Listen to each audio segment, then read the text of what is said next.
श्री शिवाय नमस्तुभ्यम। हर हर महादेव। माघ मेले के पावन अवसर पर सतुआ बाबा सेवा शिविर प्रयागराज में उत्तर प्रदेश में श्री शिव महाप्राण कथा शुरू हो गई है, जो कि 5 दिवसीय शिव महाप्राण कथा है। 5 दिनों तक ये कथा चलेगी और इसे श्रवण आप 27 जनवरी से 31 जनवरी तक दोपहर में आस्था चैनल यूट्यूब के माध्यम से 1 बजे से 4 बजे तक देख सकते हैं।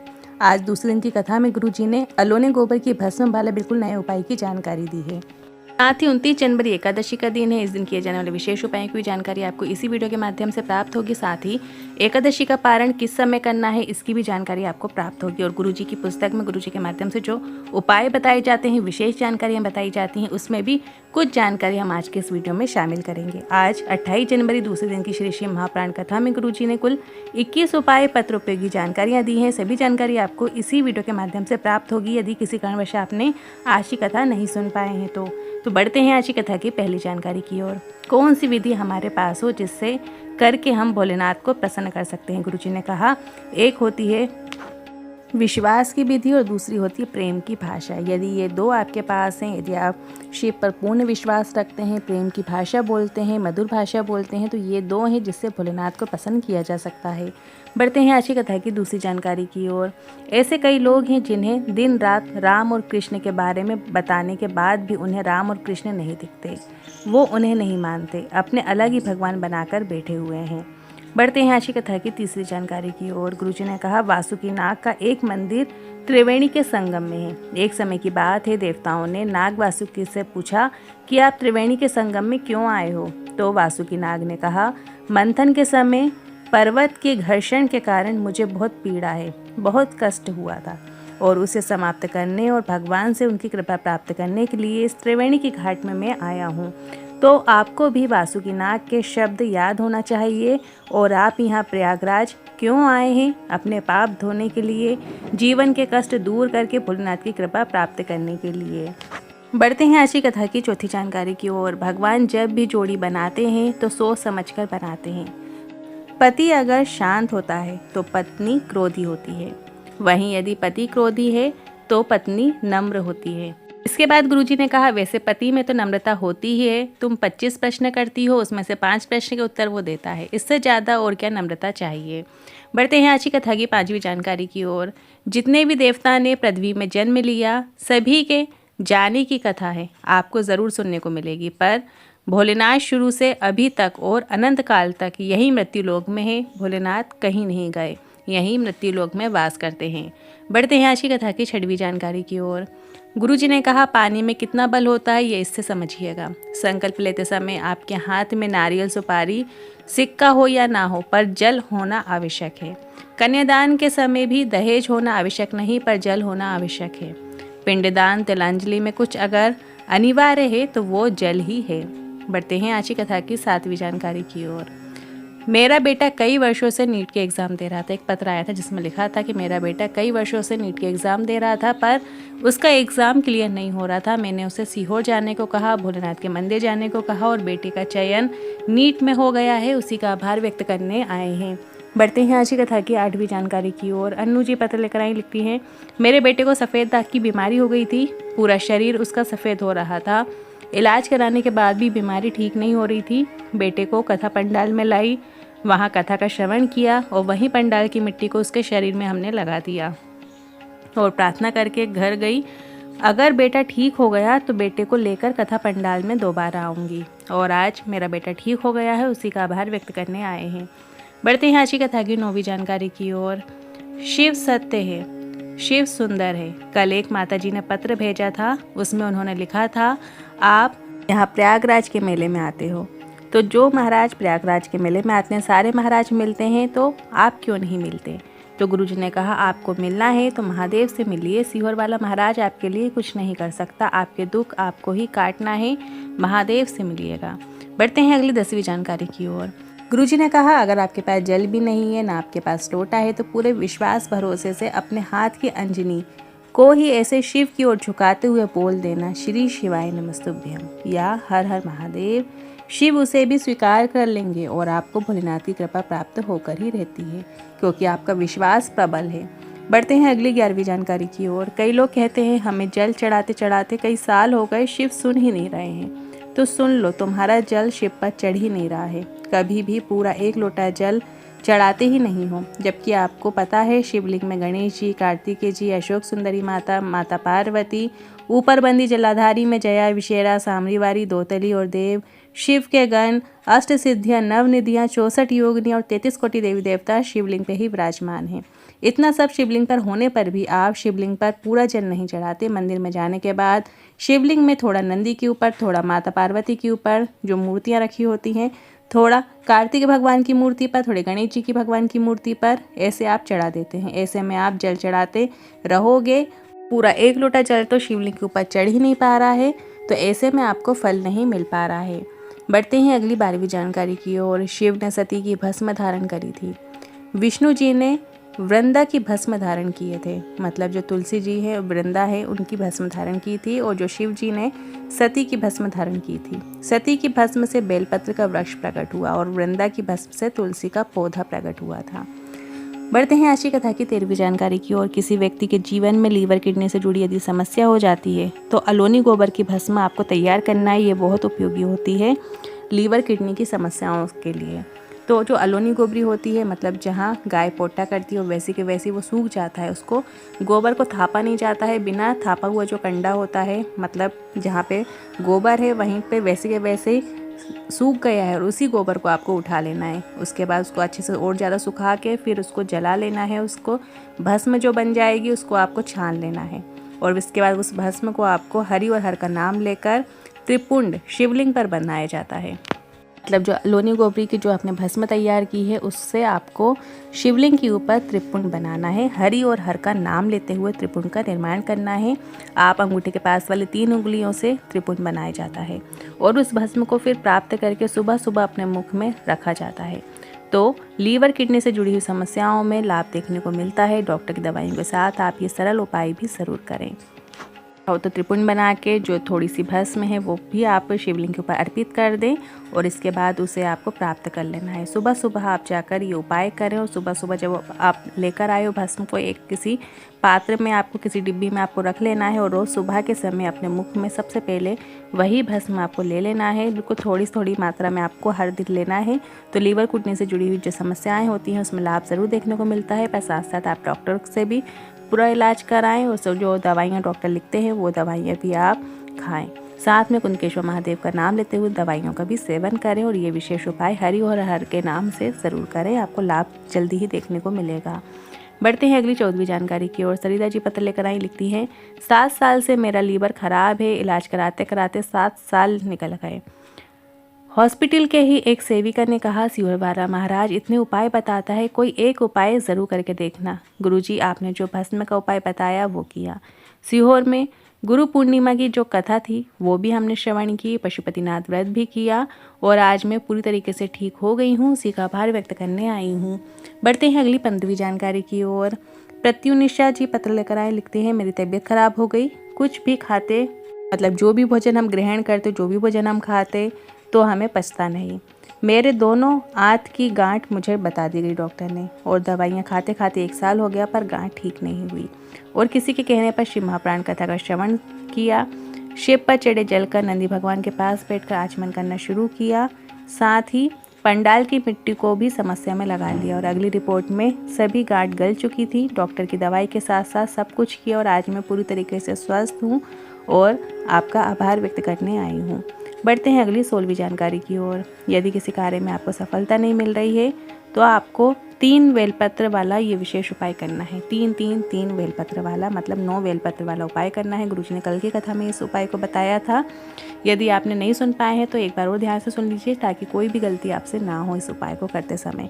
सिर्फ आपको ये उपाय एक ही बार करना है। आप कभी भी इस उपाय को कर सकते हैं। आप चाहो तो 29 जनवरी एकादशी के दिन भी इस विशेष उपाय को कर सकते हैं। क्षेत्र में नदी हो, तालाब हो, कुआं, बावड़ी हो, कोई भी जो तट होता है नदी के पास वाला, वहाँ पे आपको जाना है, और अपने हाथ में 3 बेलपत्र लेकर 3 बार भगवान शिव का नाम लेना है। इसके बाद वहाँ से ले लिए नाम आपने, वहाँ पे 3 बेलपत्र आपको अपने पास रख लेना है। फिर आपको दूसरी जगह पे जाना है, या बेलपत्र के वृक्ष हो, या शमी का वृक्ष हो, पीपल हो, आंवला हो, वट वृक्ष, इनमें से कोई भी वृक्ष आपको मिल जाता है, या मंदिर प्रांगण में जो लगे होते हैं पर ध्यान रखना है जो ये वृक्ष हैं वो आपकी जो हाइट से ऊंचे होने चाहिए, मतलब उनकी छाँव में आप खड़े हो सके इस तरीके से वृक्ष होने चाहिए। तो वहाँ पर भी आपको अपने हाथ में 3 बेलपत्र, जो 3 बेलपत्र नदी वाली है उनको अपने पास रख लेना है। फिर दूसरे 3 बेलपत्र आपको लेना है, वहाँ पे भी आपको खड़े होकर 3 बार शिव का नाम लेना है और फिर उस बेलपत्र को भी रख लीजिए। फिर तीसरी जगह आपको जाना है शिव का मंदिर जो नदी के समीप हो, मतलब जिस नदी तट में आप जाते हो वहीं समीप में जो शिव जी का मंदिर हो वहीं पे आपको जाना है। वहाँ पे भी आपको 3 अगली जो नई बेलपत्र हैं उनको आपको लेकर वहीं पे 3 बार शिव का नाम लेकर अपने हाथ में रख लेना है। अब तीनों जगह की जो बेलपत्र हैं 9 बेलपत्र आपके हाथ में हो गई, तो 9 बेलपत्र को आपको लेकर भोलेनाथ के मंदिर में पहुंच जाना, जो आपके घर के पास में हो या कहीं पे भी हो, भोलेनाथ का मंदिर होना चाहिए। तो उन 9 बेलपत्र को माता अशोक सुंदर के स्थान पर 9 देवियों का नाम स्मरण करते हुए अर्पित कर देना है। बस आपको इतना ही करना है। माता जी के जो 9 नाम हैं, आप इनमें से कुछ 9 नाम आपको यदि याद हैं तो आप फिर से रिकॉल कर सकते हैं, जैसे दुर्गा माता, लक्ष्मी, पार्वती माता, काली माता, सती माता, साध्वी, भवानी, दुर्गा, जया, चंद्रघंटा, सुधा, अनंता, अर्पणा, महागौरी, कालरात्रि, सिद्धिदात्री, नारायणी, भद्रकाली, विष्णु माया, रत्नप्रिया। इस तरीके के जो नाम हैं आप इनमें से कोई भी 9 नाम ले सकते हैं और फिर आपको वो जो 9 बेलपत्र हैं उनको आपको माता अशोक सुंदरी के स्थान पे आपको अर्पित कर देना है। गुरुजी ने कहा है जिस कार्य में आप सफलता चाहते हैं वो सफलता मिलकर ही रहेगी या निश्चित है। जब कोई बड़ा काम होता है, जो काम आपका अटका हुआ रहता है, जो पूरा नहीं हो रहा होता है, तो उस बड़े काम के लिए आप इस विशेष उपाय को कर सकते हैं, चाहे वो विवाह के लिए हो, नौकरी के लिए हो, सफलता के लिए हो, व्यापार उन्नति के लिए हो, जो भी बड़ा काम होता है उसके लिए आप इस विशेष उपाय को कर सकते हैं। ये उपाय सिर्फ और सिर्फ आपको एक बार ही करना है। अब बढ़ते हैं अगली 20वीं जानकारी की ओर। इस कथा के बाद गुरुजी की जो अगली शिव महाप्राण कथा रहेगी वो 11 फरवरी, 12 फरवरी, 13 फरवरी 3 दिन की शिव महाप्राण कथा डबरा मध्य प्रदेश में होने जा रही है। फिर 14 फरवरी से 20 फरवरी 7 दिवसीय शिव महाप्राण कथा सीहोर मध्य प्रदेश में कुबरेश्वर धाम में होगी। रुद्राक्ष महोत्सव भी रहेगा जिसमें लाखों रुद्राक्षों को इन शिवरात्रि के महाअवसर पर अभिमंत्रित किया जाता है और वही रुद्राक्ष हमें रोग बीमारी में मनोकामना पूर्ति के लिए हम उसे उपयोग में ला सकते हैं, जो कि सीहोर कुबरेश्वर धाम से हमें निःशुल्क प्राप्त मिलते हैं। पर ये एक बात ध्यान रखिए, ये जो सीहोर के जो रुद्राक्ष होते हैं वो ऑनलाइन नहीं भेजे जाते, आपको वहीं पर लाइन में लगकर रुद्राक्ष प्राप्त कर सकते हैं और अभी रुद्राक्ष वितरण बंद है। बढ़ते हैं अगली विशेष जानकारी की ओर। 29 जनवरी गुरुवार का दिन है, जया एकादशी व्रत है। एकादशी का जो लोग व्रत करते हैं उन्हें 29 जनवरी गुरुवार के दिन ही व्रत रखना है। व्रत को निराहार किया जाता है, मतलब इसमें आपको अन्न का परित्याग करना होता है। आप फलाहारी चीज़ें ग्रहण कर सकते हैं और व्रत कर सकते हैं। माघ महीने की जो शुक्ल पक्ष की एकादशी तिथि आती है वो जया एकादशी के नाम से जानी जाती है। पाप विनाशिनी एकादशी, भूमि एकादशी या भीष्म एकादशी के नाम से भी जानी जाती है। जया एकादशी का व्रत गुरुवार के दिन पड़ रहा है। गुरुवार का दिन होता है विष्णु भगवान को समर्पित होता है, तो इस व्रत का जो महत्व और अधिक बढ़ गया है।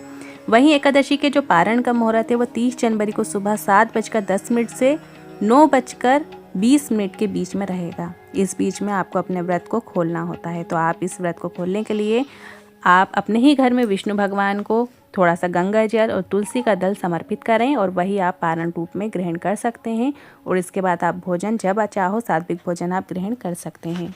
वहीं एकादशी के दिन किए जाने वाले गुरुजी के बताए कुछ विशेष उपाय हैं जिन्हें आप इस एकादशी में करके अधिक से अधिक लाभ प्राप्त कर सकते हैं। जया एकादशी है जो कि गुरुवार के दिन पड़ रही है और इस दिन जो आप उपाय करेंगे बहुत अधिक लाभकारी रहेंगे। तो आपको अगर व्यापार ठीक से नहीं चल रहा है या कोई विशेष मनोकामना है, नौकरी विवाह से संबंधित कोई कामना है, तो आप इस दिन एकादशी के दिन इस उपाय को कर सकते हैं। इस उपाय को करने के लिए आपको 7 बेलपत्र की आवश्यकता होगी और थोड़े से गंगा जल की आवश्यकता होगी। यदि आपके पास पर्याप्त मात्रा में गंगा जल है तो आप 1 कलश गंगा जल ले सकते हैं और यदि पर्याप्त मात्रा में नहीं है तो आप कुछ बूंदे गंगा जल की अपने जल कलश के अंदर डाल लें और वहीं 7 बेलपत्र आपको पीछे का डंठल तोड़ते हुए आपको वो 7 बेलपत्र उसी जल कलश के अंदर डाल लेना है।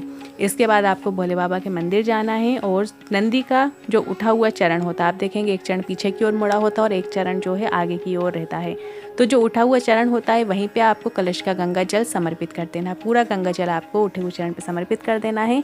अब कलश में जो 7 बेलपत्र बची हुई हैं उन्हें आप अपनी कामना करते हुए श्री शिवाय नमस्तुभ्यं का स्मरण करते हुए शिवलिंग के ऊपर अर्पित कर देना है। पर शिवलिंग पे जब आप बेलपत्र अर्पित करेंगे तो एक विशेष क्रम से आपको अर्पित करना है। बेलपत्र की जो डंडी है वो आपसे ठीक विपरीत दिशा की ओर होना चाहिए, मतलब जहाँ से भी बैठकर आप बेलपत्र अर्पित कर रहे हैं आपकी जो पत्ती का मुख है वो आपके साइड होना चाहिए और डंडी का जो मुख है आपसे ठीक विपरीत दिशा में होना चाहिए। इस तरीके से आपको सातों बेलपत्र एक एक करते हुए अर्पित कर देनी है, या फिर आप जलाधारी की साइड करते हुए भी बेलपत्र अर्पित कर सकते हैं। इस कामना को लेकर आप इस विशेष उपाय को कर रहे हैं, देवादेव महादेव आपकी कामना शीघ्र ही पूर्ण करेंगे, ये निश्चितता है। एकादशी के दिन आपको कुछ विशेष बातों का ध्यान रखना चाहिए। यदि आप एकादशी का व्रत करते हैं तो एकादशी का व्रत जिस दिन आप रखते हैं तो उस दिन आपको वृक्ष की पत्तियां नहीं तोड़नी होती। कई लोग बेलपत्र तोड़ लेते हैं, तुलसी दल तोड़ लेते हैं, तो आपको बिल्कुल भी इस दिन कोई भी वृक्ष की पत्तियां नहीं तोड़ना है, किसी भी वृक्ष की पत्तियां नहीं टूटना चाहिए। साथ ही एकादशी वाले दिन यदि घर में एक कमाओ सवा खर्च होता है, घर में क्लेश रहता है, परिवार में आपस में सदस्यों की बनती नहीं है, प्रेम का वातावरण नहीं रहता है, तो इस एकादशी में आप रसोई घर से एक कलश जल आपको ले जाना है और भोलेनाथ के शिवलिंग पर अर्पित करना है और 3 बार स्वधा स्वधा स्वधा नाम का स्मरण करना है। यदि आपको स्वधा स्तोत्र का पाठ आता है, आप गूगल में भी सर्च कर सकते हैं। स्वधा स्तोत्र हिंदी में और संस्कृत में दोनों में आता है, आप जिसमें पढ़ सकें आप उसमें ज़रूर इस पाठ का श्रवण करें। वहीं मंदिर के प्रांगण में बैठ जाएं, या आप वहाँ पे नहीं बैठ पा रहे हैं तो आप अपने ही घर के जो रसोई घर में जहाँ पितरों का स्थान होता है वहाँ बैठ के भी आप स्वधा स्तोत्र का पाठ कर सकते हैं। स्वधा स्तोत्र का पाठ, जो स्वधा है वो पार्वती जी की नानी जी का है। पितरों की देवी का नाम है स्वधा, पार्वती जी की नानी का नाम है स्वधा। तो आप स्वधा स्तोत्र का पाठ कीजिए। यदि स्वधा स्तोत्र का पाठ आप नहीं कर पा रहे हैं तो आप 3 बार स्वधा स्वधा स्वधा जरूर स्मरण कीजिएगा और एक कलश जल भोलेनाथ के शिवलिंग पे अर्पित कीजिएगा। आपको लाभ देखने को मिलेगा। प्रत्येक एकादशी में आप इस उपाय को जरूर कीजिएगा। अब गुरुजी की पुस्तक में गुरुजी के द्वारा जो बताए गए कुछ विशेष उपाय हैं उनको हम एक बार ले लेते हैं। जैसे कि यदि पैसों की तंगी चल रही है, अगर किसी व्यक्ति को जीवन में पैसे की तंगी महसूस होती है, धन टिकता नहीं है, जितनी आय नहीं होती उससे ज़्यादा व्यय हो जाता है, उतना ज़्यादा खर्चा हो जाता है, कुछ बचता ही नहीं है। आखिरी में जितना भी धन आता है वह अनायास दूसरी जगह ही खर्च हो जाता है, पता ही नहीं चलता और खर्चा होता चला जाता है।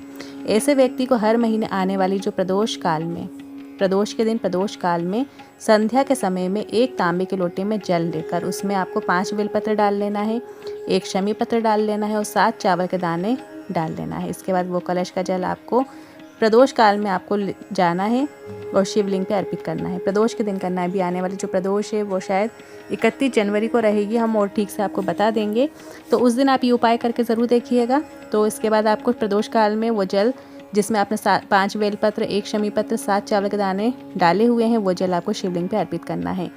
और इसी तरह घर से नंगे पैर मंदिर जाना है आपको। जब आप ये कलश लेकर घर से निकलेंगे तो आपको बिना चप्पल के आपको मंदिर जाना है और एक शुद्ध घी का दीपक अपने ही घर की दहलीज पे जला कर जाएं।